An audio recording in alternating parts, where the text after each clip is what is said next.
We have seen with our own eyes that nothing will change Hamas's ideology. Nothing.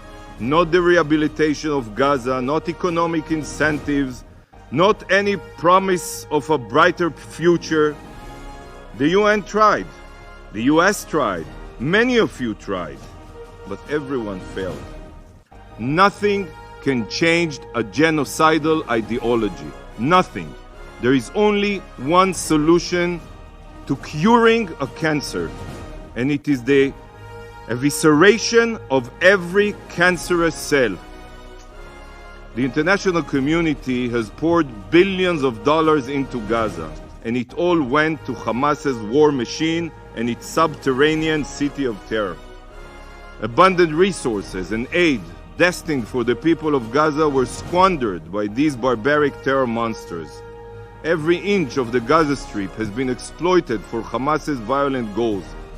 To Hamas, Gazan civilians are nothing more than cannon fodder, human shields who in death become pawns for Hamas's libelous propaganda campaign. They are threatening, right now, as we speak here, they are threatening Gazans not to evacuate south.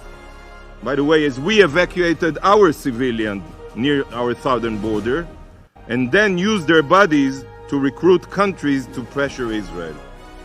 So let me be clear.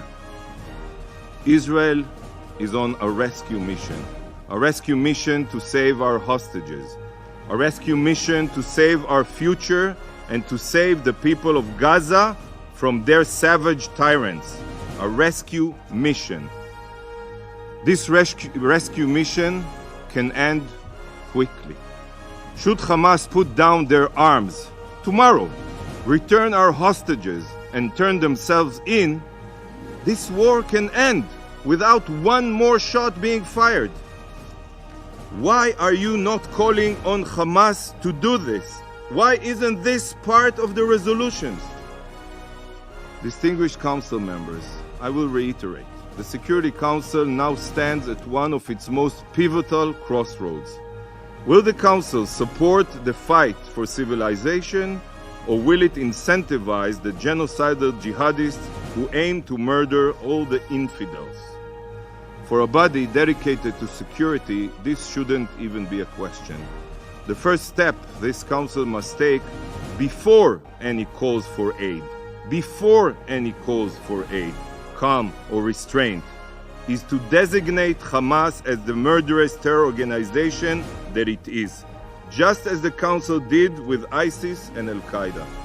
Secondly, and no less important, this Council must support Israel's right to defend itself. But supporting this right doesn't mean echoing empty words. It means standing in solidarity with Israel in our rescue mission to obliterate Hamas's terror capabilities. If Hamas is not obliterated, such atrocities will be repeated, and not only in Israel. Supporting Israel's right to defend itself means supporting Israel's goal of eradicating these cancerous jihadists. Israel, dear colleagues, is a law-abiding country that upholds international law. We are facing, as you all know, a genocidal terror group that doesn't even recognize the existence of international law. It must be remembered by the Council. So how can it be that the focus of the Security Council is not? And I elaborate. Number one, to designate Hamas as a terror organization. Number two, to hold Hamas fully and solely accountable for the situation in Gaza. Number three, to fully support Israel's right to defend itself. And number four, to immediately and unconditionally demand from Hamas to release all the abducted hostages.